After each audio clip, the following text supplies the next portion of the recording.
We have had some wonderful teachers here at the Abbey over the past few years, many of them Venerables teachers, and a number of them friends of hers who have been practicing the Dharma like her well over 35 years. And one of the teachers that we had that came twice a few years ago was Geshe Dorji Damdol, who was one of His Holiness's English translators in Dharamsala. He's a Tibetan Geshe, and he's exciting and enthusiastic teacher, and kind of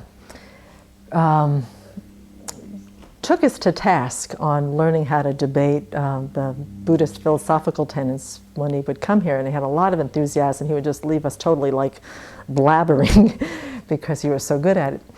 But one of the things he also did is that he taught on Bodhicitta, and on one of the visits he left us some handouts on some of the beautiful verses that describe Bodhicitta and some of the ways to generate it.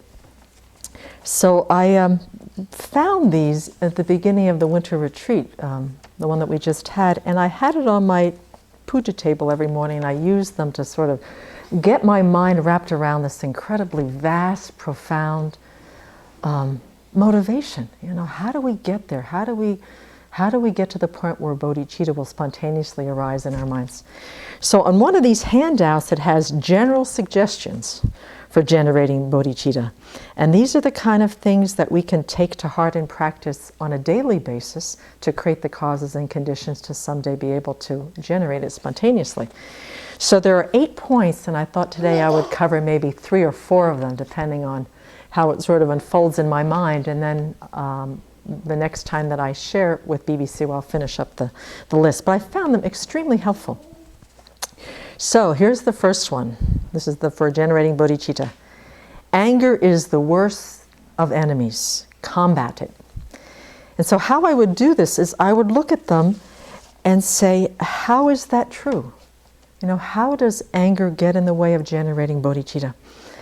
And for myself, there is no way that I can wish to sustain or even bring to mind the wish to benefit others when I'm angry. And it's not just like being really outraged, it's being peeved, irritated, resentful, frustrated, annoyed. And that instead of wishing to benefit them, because the motivation, bodhicitta, is wanting so much to benefit sentient beings, every last one of them, no matter who they are, is that we want to do that so deeply and so badly that we're willing to spend as long as 3 countless great eons to become a Buddha. So when we get angry, that totally nixes out the aspiration to benefit. And not only don't we want to benefit, but we want to harm them. At least I'm going to speak in the I.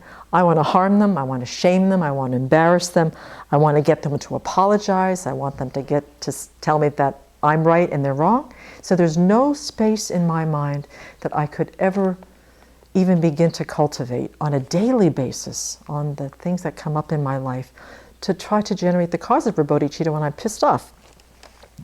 And it's a lot about, you know, the part of bodhicitta is that we see that our happiness and the happiness of others are exchangeable, that there is no difference.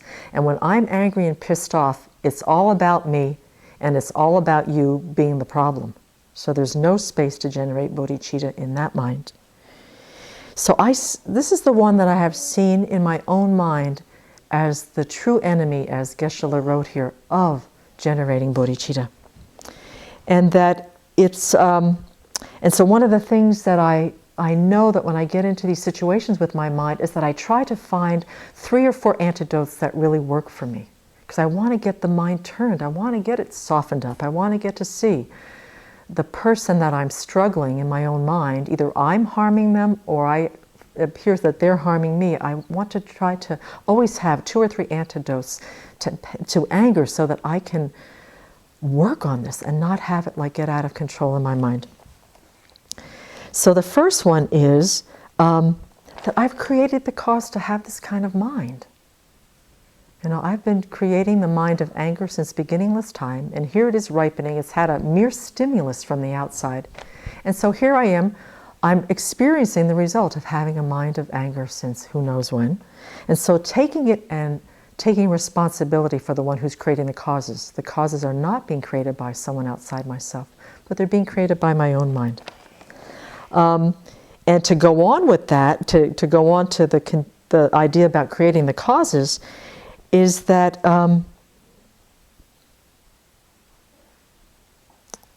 that I am experiencing the results of my own karma in the past, and so it takes the blame off of them. Then also, what has been helpful for me is that because I always see I and other, if I look at the person who's upset with me or I feel I'm angry towards, as I see that they are under the control of afflictions just as I am, that these are their conditions, that they have created the causes and conditions to have the mind of anger, irritation right now. And that since the great compassion is the cause for bodhicitta, if I can somehow use the antidote that brings that kind of softening, kind of looking at the suffering of another's mind and trying to generate that compassion, it brings me more in line with the cause of bodhicitta. And then the third one that I use is by retaliating, eye for an eye, tooth for a tooth.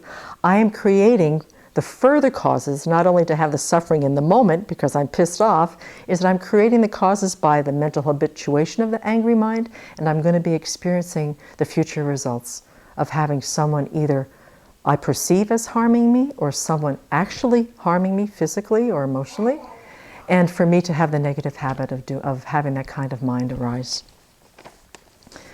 Then the second one, and one of the things that I did change on Geshe-la's list is that a number of them he has always and never as the first word in the suggestions. And since we've been doing nonviolent communication, I've been trying to strike always and never out of my vocabulary because they're so ridden with obligation and guilt and absoluteness that in our world of minds and hearts and sentient beings, always and never are opportunities to kind of put ourselves into a corner and try to fulfill something that we can't really fulfill. So instead of using always and never, I have used to the best of my ability, or I will do my best not to, so that I give myself some play, because I'm not going to be able to ever promise always and never. It sets me up for failure. So the second one I changed and said, to the best of my ability, look for the goodness in the other person. Everyone has good qualities, at least. Some good qualities, at least. And this is very good to do, especially after number one, where I've gotten kind of ticked off and frustrated with someone, is to go back in and say, well, this isn't all black and white here. And I try to find some of the qualities that I really admire and appreciate in the other person that also softens the mind and gets the heart open to wishing them well and wanting to benefit them. I find this one difficult when it comes in relationship to the people who are bringing harm and suffering in the world.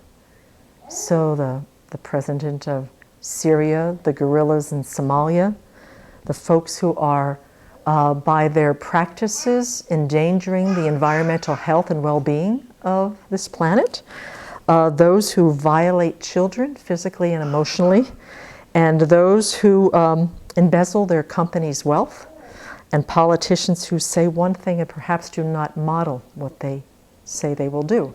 And so this is a harder place to try to find the goodness in the other person. So in this way, when I get upset about what's going on in the world, I try to think about even the people that I find are doing the most horrible things.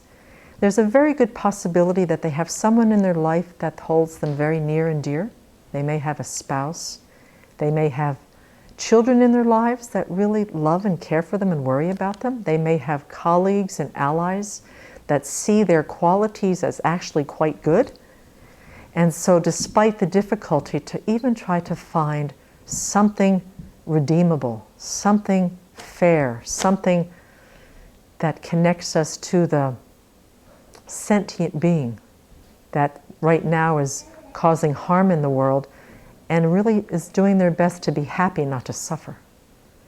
And so that's one of the ways in which I try to see the goodness in everyone and to try to generate, because if we're going to become Buddhas, we actually have to see even those who are doing the most harm as lovable and worthy of affection.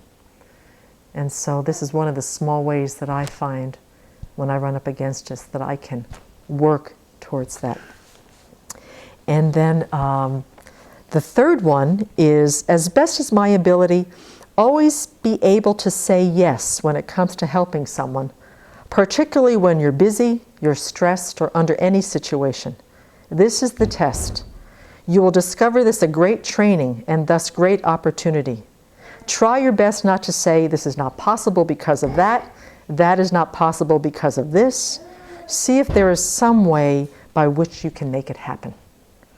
So I have also used this in the times where I feel pressured, or I have in my mind a little bit of a sense of overwhelm. If I simply put down what I'm doing and just say, right now someone needs help in the kitchen, somebody needs help out in the forest, somebody looks like they're emotionally struggling with some challenges of the day. If I can put my own self-concern down on what I need to get accomplished for the day, and I go to them and ask them if they need help, I have found this to be one of the most opening, softening experiences and one of the great stress alleviators that I have used in the past few months. And the whole idea to do the best and not to use the words, it's not possible because of this. I'm one of those that tends to see the glass half empty. So I'm the first one to look at all the things that could be obstacles rather than trying to circumvent that and be creative. And so these are three of the ways that Geshe-la suggested for generating bodhicitta in our daily, mundane life with our colleagues, our friends, our family, our children, or whatever. And so in the next installment, I'll continue with these. And hopefully they can help. I mean, they're helping me quite a bit, and I hope that they'll be able to help you kind of bring the bodhicitta mind, at least creating the causes for it for some time in the future for it to come, and to see all beings worthy of care, lovable, entitled, or worthy of our compassion. And so as we go through the steps of putting people in these sort of in relationship to ourselves, perhaps the great compassion can arise, and therefore sometimes, some way, in some life, that spontaneous bodhicitta can arise. Thank you.